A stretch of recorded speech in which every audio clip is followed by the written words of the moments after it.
For today's video mga kapitlaw, yan po ang aking baby. Relax muna siya. Galing po yan siya sa labas. Magluto muna ako ng aming ulamin. Ang ulam niya ay atay po mga kapitlaw. Yan po, patulog-tulog lang po yung aking baby daw. Galing na po yan sa labas. Kaya maya-maya, patapos kong magluto, pakainin ko na rin yan siya bago ako kumain. Kaya yan na po ang gagawin natin. Magluto na tayo ng hapunan. Ang aking lulutuin, dalawang itlog, gas, talong. Pinakuluan ko lang. Nilaga ko lang yung talong. Tapos, yan, itlog.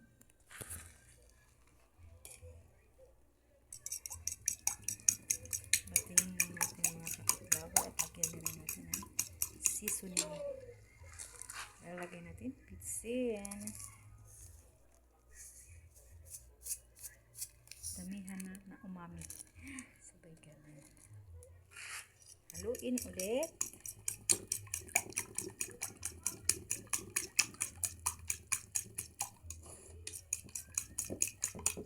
Tapos lalagyan natin ng asin.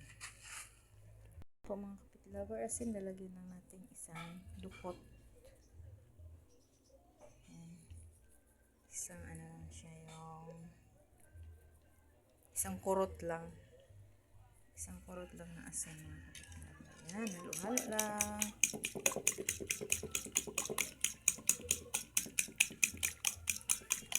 Isang dukot na dyan. Ano yan? Tutong kurot.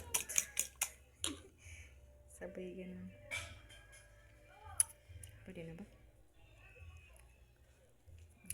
Lagyan pa natin ng asin. Konti lang.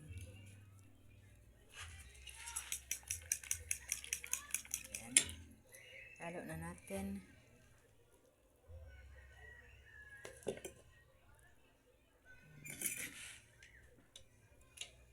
Painitin natin yung kawali.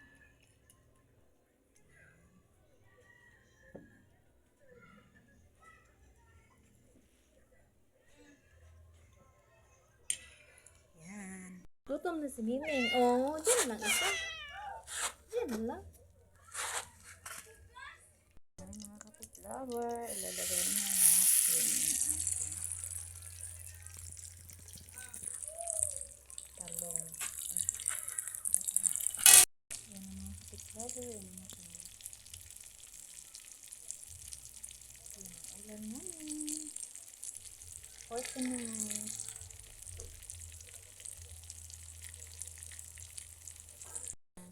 Hindi yan sunog ha. Balat yan, balat.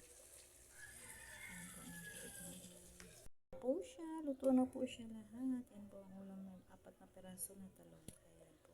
Yan po. Bye-bye na sa inyo mga kapitlaw. Bye-bye. See you. Follow for more.